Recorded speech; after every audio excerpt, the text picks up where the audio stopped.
Oi, pessoal. Hoje a nossa conversa vai ser com o Djalma Neri. Ele que é escritor de um livro que já está aqui na minha mão. Uma alternativa para a sociedade. Caminhos e perspectivas da permacultura no Brasil. E ele já entrou aqui. Oi, Flavinha, tudo bem?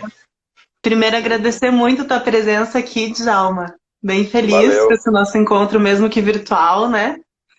A última vez que Agradeço a o gente esteve convite. juntos foi lá no Fórum Mundial da Água, em Brasília, Sim, né? Brasília. Sim, 2017, 18, nem lembro agora. Foi 2018. 18, é. E é um prazer te ter aqui hoje para a gente conversar um pouquinho. Prazer é Djalma, meu, para quem obrigado não te pelo conhece, você convite. pode. Ah, perdão. Não, só agradecer o convite, eu que estou honrado de estar aqui, muito bom, acompanho o seu trabalho também. Espero poder colaborar de alguma forma. Ah, com certeza. Você colabora muito já, né? Eu estava mostrando pro pessoal aqui o seu livro, tá aqui na minha mão, Tô com antes o de meu você aqui também. entrar. Incrível. Djalma, para quem não te conhece, você pode se apresentar um pouquinho para nós? Não, com certeza. Bom, meu nome é Djalma, eu sou daqui de São Carlos, interior de São Paulo. Trabalho com permacultura há 12 anos. Conheci em 2008, quando eu estava na faculdade, em Araraquara. Estudei Ciências Sociais lá na Unesp. E depois da graduação, eu fiquei um bom tempo viajando, né? Durante e depois da graduação, conhecendo centros de permacultura, institutos, para saber na prática, né, como que funciona esse estilo de vida, essa outra forma de viver a vida que a gente vai conversar um pouco aqui hoje, né? E decidi sistematizar um pouco dessas experiências, né? Tinha uma lacuna com relação aos grupos, onde estão, o que fazem, o que querem, dar uma cara mais coletiva para esse processo e decidi começar o que depois se tornou o livro, né? Que é uma alternativa para a sociedade, que também é resultado da minha pesquisa de mestrado. Eu fui fazer mestrado na Exalc, em Piracicaba, na USP. Aproveitei para unir o útil ao agradável, fazer uma pesquisa acadêmica com um trabalho, né, de algo que eu já estava vivenciando, enfim, né? E aí nasceu, né, tem o projeto, né, a dissertação está para baixar no portal de teses da USP, quem quiser ir lá conhecer um pouco melhor do trabalho, está à disposição, essa dissertação virou um livro, e em paralelo e antes disso, a gente começou também com um centro de permacultura aqui em São Carlos, que chama Associação Veracidade, que trabalha, né, com uma série de ações, de difusão de cursos, oficinas, enfim, é um espaço, né, na prática a gente aplica aqui, é uma casa urbana, a gente recebe muitos grupos, escolas, e enfim, pessoas interessadas para conhecer um pouco a permacultura, tenho me dedicado a isso. Também sou professor da rede pública de ensino, professor de sociologia, história, geografia, trabalho com educação, meio ambiente, enfim. E também, acho que a gente vai falar um pouco sobre isso, né? Militante partidário, né? Me filiei ao PSOL em 2012, enfim, por uma série de motivos, né, que me levaram a esse engajamento. Fui candidato em 2016, 2018, também tenho construído a permacultura como uma proposta de política pública, né? Que eu acho que é outro assunto que a gente vai conversar também aqui. Com certeza.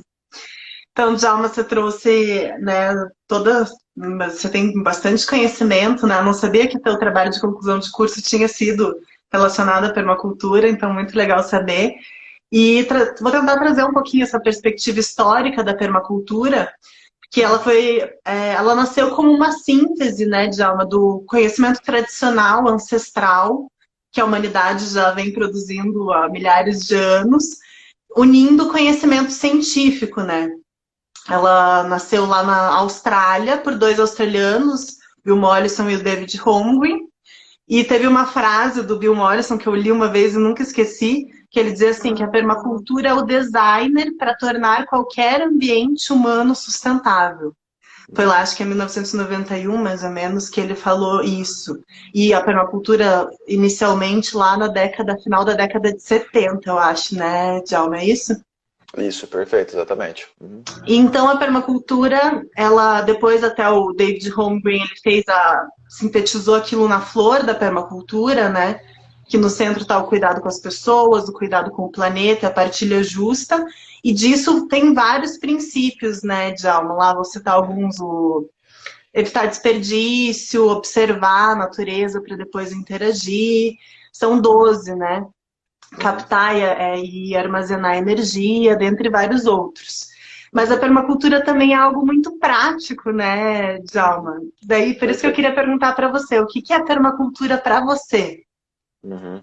Eu costumo definir a permacultura como um jeito de organizar e de viver a vida, né? A gente hoje tem o nosso jeito, né, que é influenciado pelo meio, né, pelas experiências anteriores e outras questões, e a permacultura propõe um jeito novo e diferente, ainda que inspirado em conhecimentos tradicionais, né, para reorganizar tanto as nossas práticas pessoais quanto coletivas, né? Ela, ao mesmo tempo, é uma ciência, né, uma ciência do design, como você falou. Esse é um elemento muito interessante da permacultura, né, porque ela pode projetar qualquer espaço em qualquer escala. Pode se aplicar a uma casa, a um bairro, uma cidade, um país, enfim, né, o pensamento permacultural é escalável em qualquer dimensão. E, ao mesmo tempo que ela é uma ciência, ela é uma prática pessoal, porque as pessoas escolhem ou não, né, adotar determinados hábitos, etc. E também é um movimento coletivo, né? Porque é o que eu defendo no meu livro, inclusive, né? A permacultura como uma alternativa para a sociedade, ou seja, algo coletivo. Então, acho que tem esses três aspectos aí, né? Enquanto movimento, enquanto prática, enquanto ciência, que acho que definem bem o que que é a permacultura. Ótimo. E eu trouxe essa perspectiva mais global, dizendo lá que ela iniciou na Austrália, mas você poderia trazer a história aqui no Brasil de como que foi, que Uhum. aconteceu por aqui? Sim, é muito interessante, né? Porque permacultura nasce, né, no final dos anos 70 na Austrália, né? Como você falou. E inicialmente a palavra estava mais conectada à questão agrícola, né? Uma agricultura permanente, porque o projeto, né, do David Holmgren, que era estudante da Universidade da Tasmânia, lá era trazer uma proposta de agrícola que fosse sustentável, né? Mas rapidamente, nos diálogos com o Bill, que foi o orientador dele, ele chegou à conclusão de que seria interessante expandir essa mesma concepção de mundo para outras áreas, né? Então, toda a vida material, né, questão do saneamento, da construção, da energia, enfim, tudo pode ser pensado numa lógica permacultural, né, tendo essa ética no centro, que você citou no começo, né, que é o cuidado com as pessoas, cuidado com a terra e a partilha dos excedentes. E ela vira um movimento, né? As pessoas no final dos anos 70, né, começam a se interessar por isso que eles sistematizaram em torno dessa palavra, desse conceito. Começam a surgir estações ou institutos de permacultura. Tem o primeiro encontro internacional no começo dos anos 80. As pessoas começam a se juntar para praticar, para pensar, para falar, para fazer aquilo, né? Tudo num contexto bastante propício, né? Porque a permacultura ela é mais um elemento de uma série de formas de resistência que surgiram como resposta à chamada Revolução Verde, né, dos anos 60 e 70, que foi um momento em que se estabeleceu o que a gente tem hoje como agronegócio. Né? O embrião do agronegócio começou nos anos 60, quando se estabeleceu o pacote tecnológico da agricultura, que é um jeito de produzir alimentos, né? Mecanização do campo, quimicização da agricultura, latifúndio, monocultura, transgenia, uma série de itens, né, que hoje estão, né, difundidos hegemonicamente e que se constituem hoje como as ferramentas do agronegócio, né? E já nos anos 70, 80, já surgiram várias formas de se contrapor a isso. A permacultura foi uma delas, né?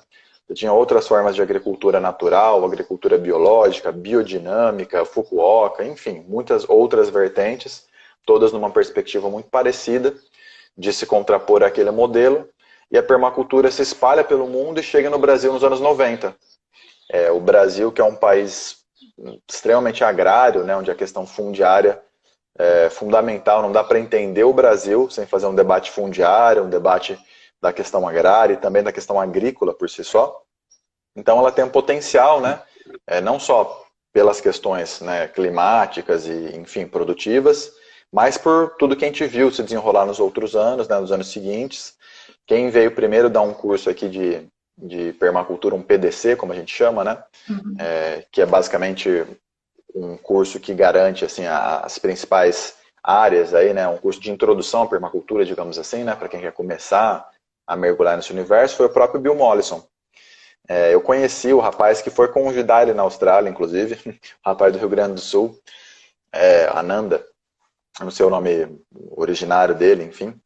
Ele estava na Nova Zelândia e um amigo que trabalhava na prefeitura de Porto Alegre ia fazer um evento ambiental e pediu para que ele fosse pessoalmente convidar o Bill Mollison, que já era conhecido, né, pelos livros, etc., para vir dar uma palestra no Brasil.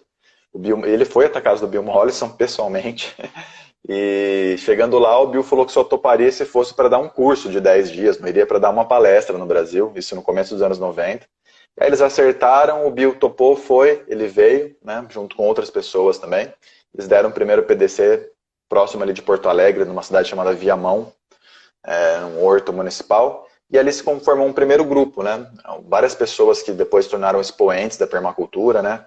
André Soares, que deu origem ao IPEC, a Marcia Hanzi, lá da Bahia, e outras pessoas que são expoentes do movimento, participaram dessa primeira formação, e a partir daí começou uma sequência de cursos, né?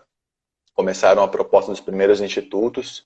Hoje, né, cada bioma do Brasil tem um instituto, né, Instituto de Permacultura do Cerrado, que é o IPEC, Mata Atlântica, em Ubatuba, Ibipema.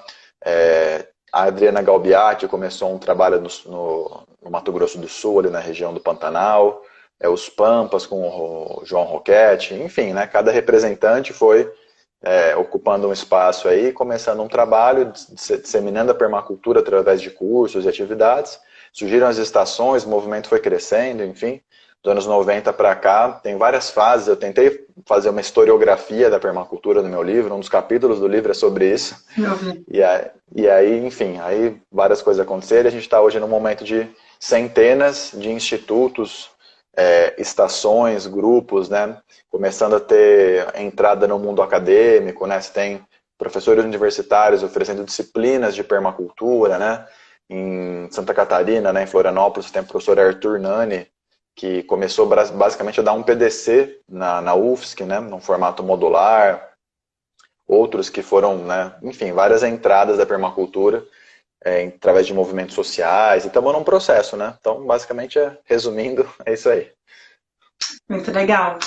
E você trouxe um ponto bem importante, que nesse começo, né, lá no início da permacultura, ela era tida como essa reconstrução necessária da agricultura, né? Mas já com essa visão de que ela se expandiria, né, para algo muito maior. E daí, em algum dos livros ali do Bill Mollison, eu lembro de ter lido uma passagem assim dele contando que estava sentado na frente da propriedade dele, observando a estrada e que vendo a grande quantidade de caminhões passando, carregando alimentos. E nisso ele, né, se deparando com o mercado global de alimentos, né, Djalma? E da insustentabilidade de você produzir, por exemplo, uma maçã lá na Itália, e essa maçã pegar um caminhão para ir até um porto, um navio para atravessar todo o oceano, para chegar em outro porto, pegar mais um caminhão para chegar no supermercado, né? Então, a importância da gente, e já vou puxar também a próxima pergunta, nesse sentido, da gente começar com os nossos próprios hábitos, né? Porque a gente faz a micropolítica diariamente, nas nossas escolhas de como a gente vai se alimentar, como a gente vai se vestir, e tudo isso interfere no todo, né?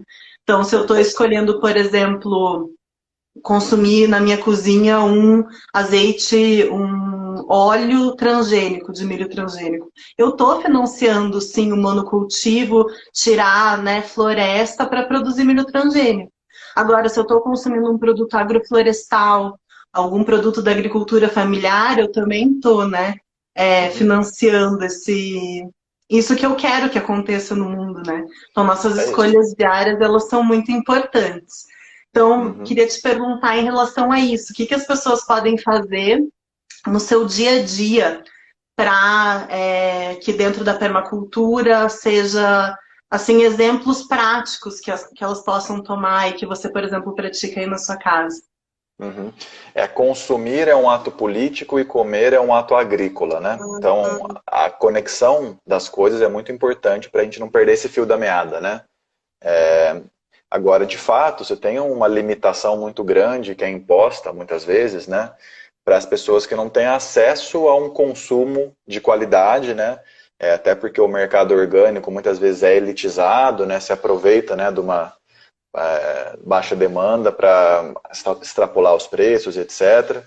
E isso é um problema, né? Como que a gente faz com que essa prática sustentável não seja um privilégio de poucos, para que as pessoas possam de fato, né? A gente tem até casos emblemáticos, né? uma ex-ministra da Agricultura que disse que pobre tinha que comer comida com veneno porque era o que sobrava para os pobres, né? Eu acho que a gente tem que fazer uma mudança de paradigma, né?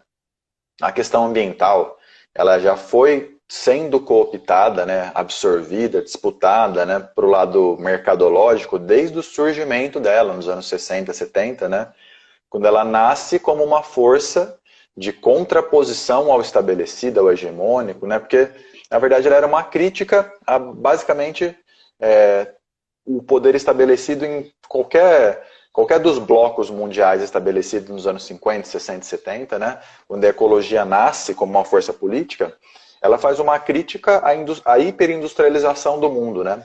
E ela faz uma crítica tanto ao bloco capitalista do mundo dos anos 60, né, capitaneado pelos Estados Unidos e tal, como pelo mundo socialista, capitaneado pela União Soviética, que também tinha uma fixação, uma missão de produção, sem pensar no modo de produção, né, só pensando no objetivo da distribuição dessa produção.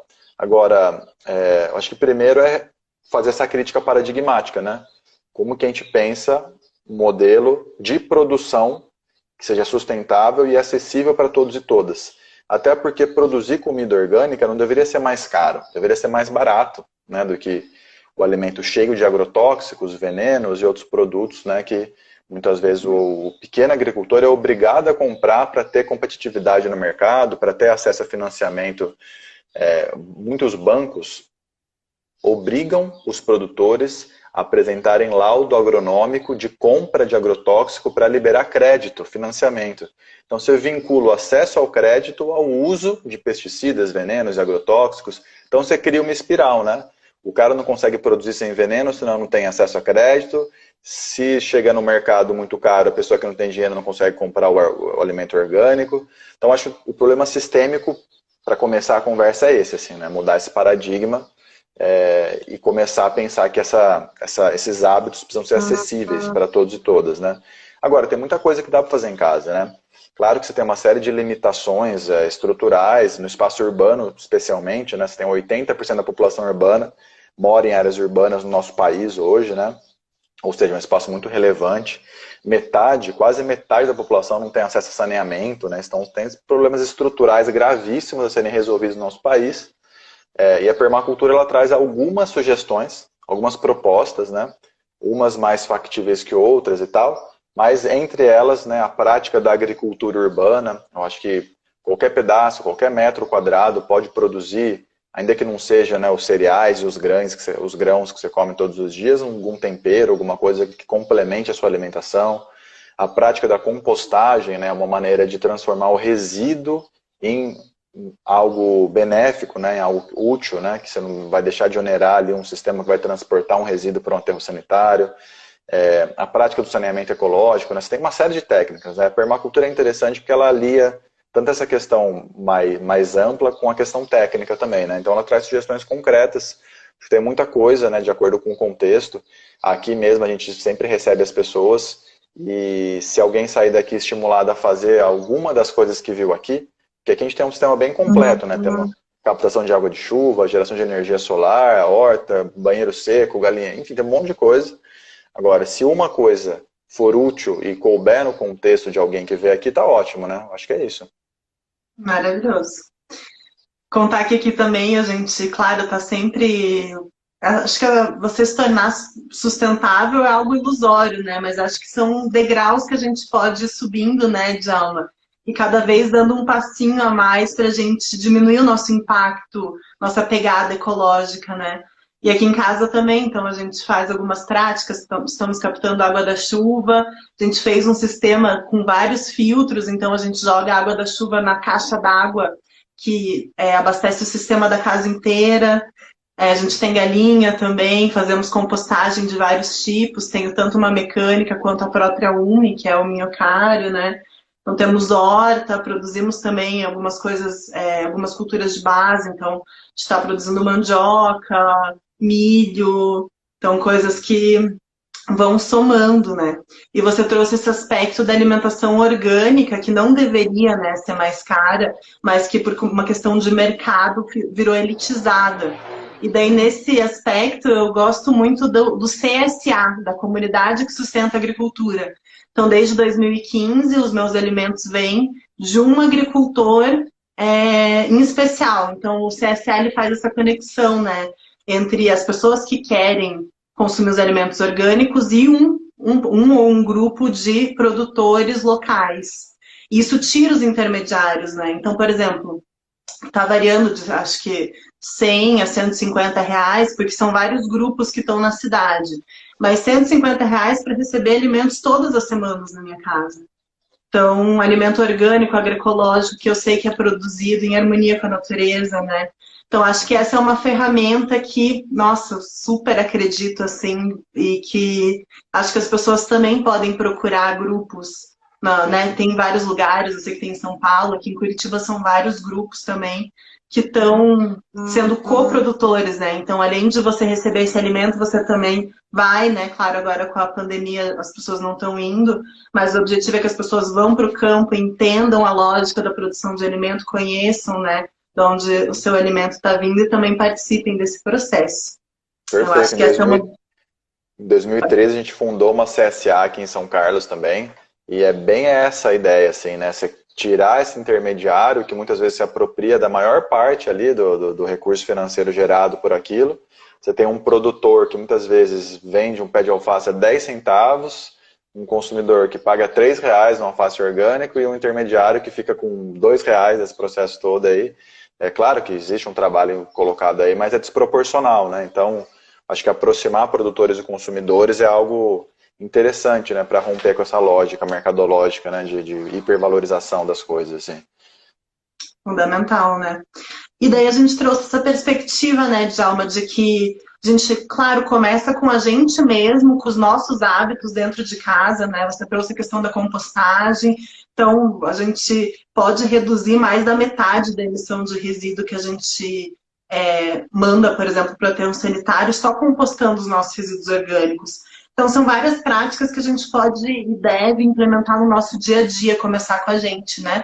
Mas a partir da gente também isso expandir para o nosso condomínio, para o nosso bairro, para a nossa cidade, também a gente pensar a sociedade, né? De uma forma mais ampla. E a permacultura, ela cabe e deve ser implementada em todos esses espaços, né? E nesse sentido que eu queria te perguntar em relação a políticas públicas para a permacultura e por que elas são tão importantes. Não, perfeito. E é interessante como as coisas se relacionam, né? Porque a gente não sabe de onde começa esse movimento, né? Será que começa nas nossas práticas pessoais e depois vai para algo mais coletivo? Tem gente que defende que a estrutura é que vai determinar a construção do indivíduo, então começa por cima para depois chegar nas práticas. E para mim está muito claro que a resposta, como sempre, está no meio do caminho, né? Não está nem em uma ponta nem em outra, né? Tanto as práticas individuais vão possibilitar a gente visualizar uma outra prática coletiva, né? Quer dizer, escalonar essas práticas, como as práticas coletivas vão influenciar pessoas que não as praticavam antes de mudar seus próprios hábitos. Então eu vejo que essas coisas se relacionam, assim, né? Então, assim, do ponto de vista das políticas públicas, tem muita coisa, né, que poderia e deveria e deve será feita no sentido de racionalizar o recurso público, né? Porque quando a gente fala de políticas públicas, estamos falando de gestão do Estado, né? Como que o Estado nasce, né? Para ser muito telegráfico aqui, né? O Estado, ele é fruto da gestão dos excedentes. Quando a gente começou a produzir mais do que a gente precisava para nos manter imediatamente enquanto indivíduos, a gente teve um excedente que começou a ser gerido por uma classe que teoricamente deveria pensar nas melhorias coletivas, e aí já temos um organismo novo que cuida do bem-estar do coletivo. Assim, né? Essa é a origem, assim, mega sucintamente, a origem do Estado está aí. Né? Assim, agora, o que acontece hoje? Né? As políticas públicas, primeiro, não privilegiam de fato a maioria, o interesse coletivo da população, porque o Estado está sequestrado pelo interesse econômico. Hoje, quem dirige o Estado são, em geral, representantes de grandes conglomerados econômicos que usam o Estado como ferramenta para gerar lucro para eles mesmos. Então, aquilo que era o motivo originário do Estado está em segundo plano e hoje o Estado é um instrumento de uma elite econômica que é dona, representante dos conglomerados. Então, assim, eu acho que a primeira coisa é uma mudança de paradigma com relação à função do Estado. Assim, né? E aí a permacultura, ela traz formas muito racionais, né, de utilizar esse recurso público, que ele é fruto do esforço coletivo, né? O imposto que você paga, que eu pago, que todo mundo paga, ao comprar um celular, um computador, um livro, qualquer coisa, né? Esse esforço coletivo precisa ser racionalizado para o uso e para o benefício coletivo. E a permacultura tem dezenas, né, de sugestões que são resgatadas desde conhecimentos tradicionais até conhecimentos contemporâneos, que podem ser implementados como proposta de política pública. Eu acho que a questão dos resíduos é uma das mais emblemáticas, né? Porque você falou dos resíduos orgânicos, né? Eles chegam a ser 55%, uma média nacional, dos resíduos domésticos, né? Então, ele é coletado, não sei como que é aí, mas em geral por uma empresa terceirizada que coleta isso, leva para um aterro, que em geral também é uma empresa, ou uma parceria público-privada. Então, assim, é um dreno de dinheiro público, né? Que é para coletar, para aterrar, sendo que com baixa tecnologia e investimento poderiam ser compostadas. Assim, esse é um conhecimento milenar, não é uma coisa assim, é muito simples. Claro que você tem, com os avanços científicos, né, um domínio mais técnico da prática da compostagem, mas em termos mais gerais é muito rudimentar esse processo. Nós temos já exemplos, por exemplo, Florianópolis é mais perto de vocês, né, tem projetos muito interessantes, leis, né, que incentivam a prática da compostagem, projetos comunitários como a Revolução dos Baldinhos, projetos acadêmicos, né, na Universidade Federal de Santa Catarina. Enfim, a questão é viável, é fácil e é barato, por que não fazer, né? Então, com isso, a gente poderia economizar uma grande fatia de recurso público, ou seja, racionalizar o recurso, gerar, né, a partir de um resíduo, algo que é produtivo para a sociedade, que é o composto orgânico, que por sua vez vai estimular a agricultura orgânica, que pode ser urbana ou não. Então é isso, né? Isso para dar um exemplo, né? Quando você fala de saneamento, né, agora nós estamos discutindo o novo marco legal do saneamento no Brasil, né, que vai afetar cidades e municípios, né? Não sei como é em Curitiba, mas São Carlos tem uma autarquia municipal, que é um sistema autônomo de água e esgoto que presta um serviço. Agora, com o novo marco legal, pode chegar uma empresa, fazer um acordo por trás, aí por cima, com algum representante, abocanhar uma licitação para prestar um serviço por 20 anos, de baixa qualidade e alto custo, e como que a gente resolve isso, né? Acho que esse é outro debate, né? A água é um patrimônio coletivo, como que a gente pensa uma maneira racional de construir políticas públicas para que a população esteja em primeiro plano e a água não seja uma mercadoria apropriada individualmente por uma corporação, uma empresa. Enfim, dá para ficar a noite inteira aqui falando, né, de vários exemplos em que se aplicaria, né, os conhecimentos da permacultura, com o saneamento ecológico, com as energias renováveis, com a agricultura urbana, orgânica, comunitária, compostagem, enfim, muita coisa. Bem importante, Djalma. E daí você trouxe essa questão do resíduo e também da permacultura enquanto algo que a gente vai utilizar para tornar o Estado mais eficiente, né? Isso também buscando economicidade, né? E na questão do resíduo, o Instituto Lixo Zero Brasil ele tem uma média que ele sempre está na maior parte das cidades do Brasil, entre os 3 maiores gastos do município. Então, a gente faz uma gestão totalmente inadequada dos resíduos, como você disse, é para aterrar, resíduo, inclusive orgânico, que poderia estar sendo utilizado como adubo para produzir alimento seguro e saudável dentro da cidade, e a gente está gastando muito para isso. Então, o dinheiro que a gente poderia estar revertendo agora, por exemplo, para a saúde, a gente está fazendo uma gestão, pagando muito caro e fazendo de forma inadequada, né? E alguém comentou um pouco antes aqui, da questão que ele trouxe mais ou menos assim, que era que as casas estão ficando cada vez menores e que as cidades não têm tanto interesse em fazer hortas urbanas, hortas coletivas.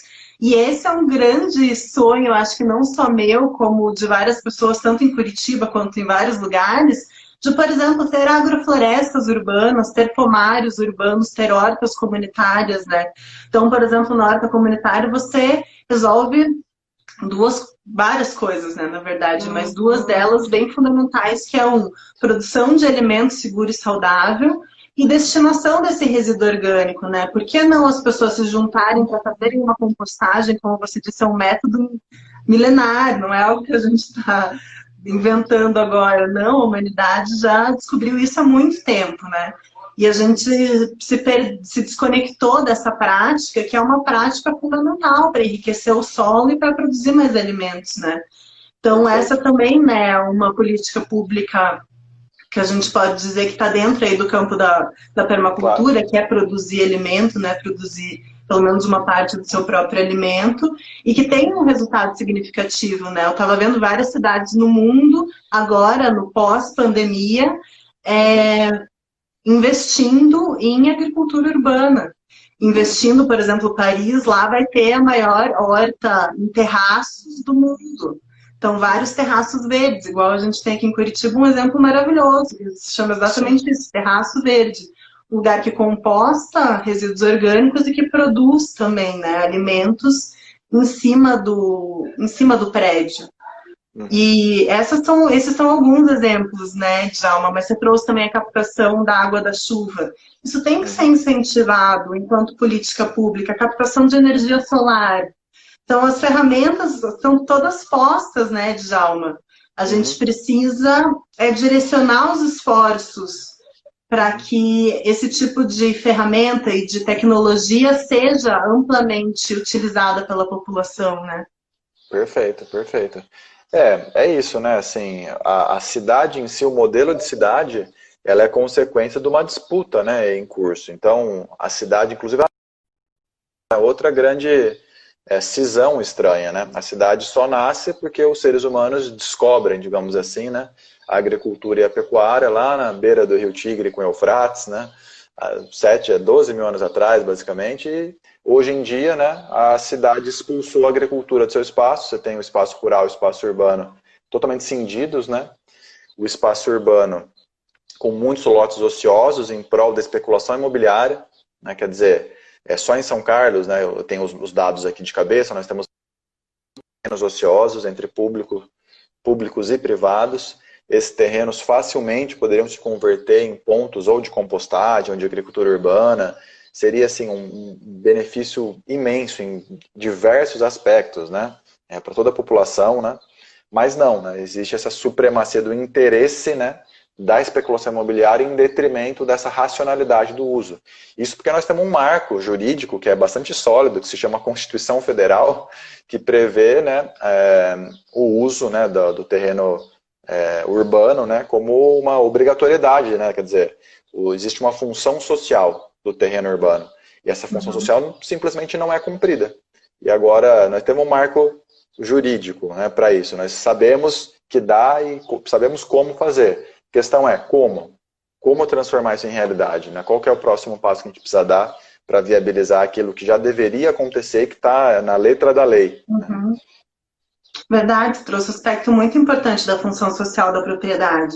Então, como você disse, essa pressão, né, de que o terreno fique ali valorizando, ele se sobrepõe à utilidade que ele pode ter, por exemplo, numa comunidade, ou, né, para a sociedade em geral, que pode ser melhor, muito melhor utilizado, né? E concordo com você, a gente tem que pensar em mecanismos que garantam essa que é a nossa lei maior, né, que foi pensada, muito bem pensada, que é a Constituição Federal, que é um grande marco, né? Não à toa que ela é chamada de Constituição Cidadã, né, Sim.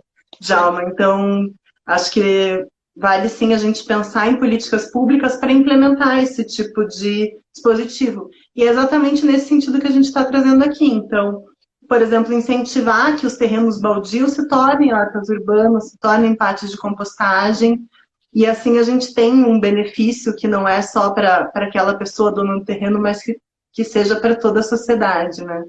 Isso, perfeito, exatamente. É isso aí. Djalma, para a gente já ir caminhando aqui mais para o final da nossa live. Então, bem o nosso tema aqui hoje é como que a permacultura pode contribuir nos tempos de pandemia e de pós-pandemia. Uhum. É interessante esse momento que a gente vive, né? Porque acho que o único saldo pedagogicamente positivo, né, de tudo isso que a gente está vivendo é a reflexão sobre o modelo de sociedade que não deu certo. Isso que a gente chama de neoliberalismo, né, que é uma expressão contemporânea do capitalismo, que prega a meritocracia, o Estado mínimo e etc., que foi capitaneado, alardeado como solução para o desenvolvimento global, objetivamente naufragou. Né?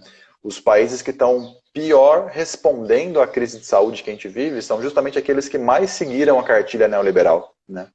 onde basicamente o que prevalece é a lei da selva, cada um se vira, né? Quem não tem, enfim, fica sem ter, e quem tem, ótimo. E eu acho que esse é o único saldo do ponto de vista pedagógico, de mostrar que existe uma responsabilidade coletiva, através dessa ferramenta que se chama Estado, como a gente falou no começo, que deve ser garantida e garantidora de direitos fundamentais, né? E isso, em se tornando hegemônico, majoritário na sociedade, essa compreensão passando a vicejar na sociedade, a gente começa a ter mais espaço, né, para propor soluções racionais que sejam, inclusive, promovidas ou apoiadas pelo poder público, pelo Estado, assim, né? Então, eu acho que esse é um aspecto positivo, assim, né, dentro de toda essa tragédia que a gente está vivendo, assim, né? E agora, no pós, a nossa chance, e que está sendo disputada no presente, né, isso é muito importante, né, tenho visto muita gente falar sobre isso, né, o futuro está sendo disputado no presente que a gente vive, né, o sentido que vai se dar para o pós-pandemia está se construindo aqui, assim, né. Tem um livro muito bom que eu li recentemente, um livrinho, uma coletânea de artigos, que se chama O Coronavírus e a Luta de Classes, né, são 6 artigos, tem um artigo do David Harvey, muito bom, que é um geógrafo americano, que fala sobre isso, assim, né, sobre como essa pandemia alterou profundamente alguns fluxos econômicos e propicia algumas mudanças estruturais que vão ser determinadas pelo que a gente conseguir disputar no presente, assim, né? E aí eu vejo o interesse pela permacultura, e não só pela permacultura, né, mas pela sustentabilidade, pela agroecologia, por formas alternativas de viver, crescendo muito, né? Inclusive, muita gente procurando o meu livro, muita gente querendo fazer compostagem. Eu acho que esse momento deu uma reconfigurada, né, nas percepções coletivas. Eu acho que cabe a nós tentar, né, aproveitar essa circunstância, né, para trazer, né, propostas consolidadas, mostrar que é viável, né, que o que a gente está falando não é nenhuma alucinação coletiva, nem individual, né, é algo bastante factível, e que tem gente fazendo, e que dá para fazer. Então, acho que é um pouco esse contexto do que a gente está vivendo agora. E que tem que ser pensado enquanto política pública mesmo, né, Djalma? Então, o Estado ele tem o dever, até porque ele é um grande direcionador, né, de mercado mesmo, né? Ele é um dos grandes consumidores do país, né? Então, ele também tem uma responsabilidade em determinar o mercado em si, né? Além de elaborar as políticas públicas, ele tem que fomentar os mercados que são sustentáveis e colocar toda essa energia, realmente, como você falou, de todos os impostos, de tudo que é coletivo e vem de todas as pessoas, para direcionar para coisas que realmente sejam sustentáveis e que vão garantir não só o nosso próprio bem-estar, mas também das próximas gerações, né? Perfeito, é isso. Deixa eu ver que alguém mandou aqui. A Dani está falando. Agricultor familiar São Carlense. Residente de Araquari, Santa Catarina e fudido de pobre. Quero um livro seu. Pode me passar o endereço que eu te mando de presente com o maior prazer. Então, fazer um convite para todo mundo que está assistindo para conhecer o trabalho do Djalma. E como aí uma saideira, Djalma, para quem quer saber mais sobre permacultura, além de, claro, ler o seu livro e ver o que você já tem aí nos seus canais de material, né, divulgado, onde mais que as pessoas podem saber mais? O que você indica para quem está conhecendo agora esse tema e quer se aprofundar? Hoje tem bastante coisa, muita gente produzindo conteúdo em canais virtuais, né, publicações, etc. Acho que o mais legal, apesar das limitações do momento agora, é a prática, né? Eu aprendi muito no voluntariado. Claro que a gente vai ter que esperar a situação se estabilizar para poder, com segurança, né, sair de casa, enfim, fazer tudo o que a gente gostaria de fazer, mas eu acho que começar a visualizar isso, assim, eu acho que um dos maiores aprendizados é colocar a mão na massa, então buscar estações de permacultura próximas, né? O Brasil todo, né, tem hoje, né, grupos ou institutos, enfim, pessoas que trabalham com isso. Tem alguém falando aqui, ó, Fazenda Cura, o pessoal do Virando a Chave está comentando aqui no Instagram. São vários espaços, né, como a Veracidade, a Fazenda Cura e outras centenas por aí que recebem pessoas. Então eu recomendo muito essa prática do voluntariado como algo pedagógico, assim. E claro, aliado, né, ao que a gente tem de material, né, bibliográfico, vídeos, canais. No livro eu trago um mapeamento também, já está até um pouco desatualizado, mas tem bastante coisa para começar, né? Tem mais de 100 iniciativas cadastradas aqui que recebem voluntários. Então eu recomendo isso, buscar as pessoas próximas aí na sua cidade e região, se conectar com elas, fazer voluntariado, e é isso aí. Maravilhoso. Agradeço muito, viu, Djalma? Sempre muito enriquecedor estar com você e a gente segue juntos, né, nessa construção da permacultura enquanto política pública e de sociedades ambientalmente mais adequadas, mais justas, mais solidárias. Flávio, eu agradeço muito. Quero dizer que a hora que você quiser bater papo, é só chamar. Não sei se você já lançou, publicizou aí, mas estou torcendo muito para a sua pré-candidatura aí em Curitiba. Eu torço que você seja uma das representantes, tem toda a qualificação, condição, capacidade para ser uma das melhores, se não a melhor da cidade. Espero poder, daqui a alguns meses, te cumprimentar, te parabenizar por isso e acompanhar o seu trabalho para tornar realidade um pouco do que a gente conversou aqui hoje. Combinado. Obrigada, Djalma. Agradeço bastante. Valeu, Flávia. Tchau.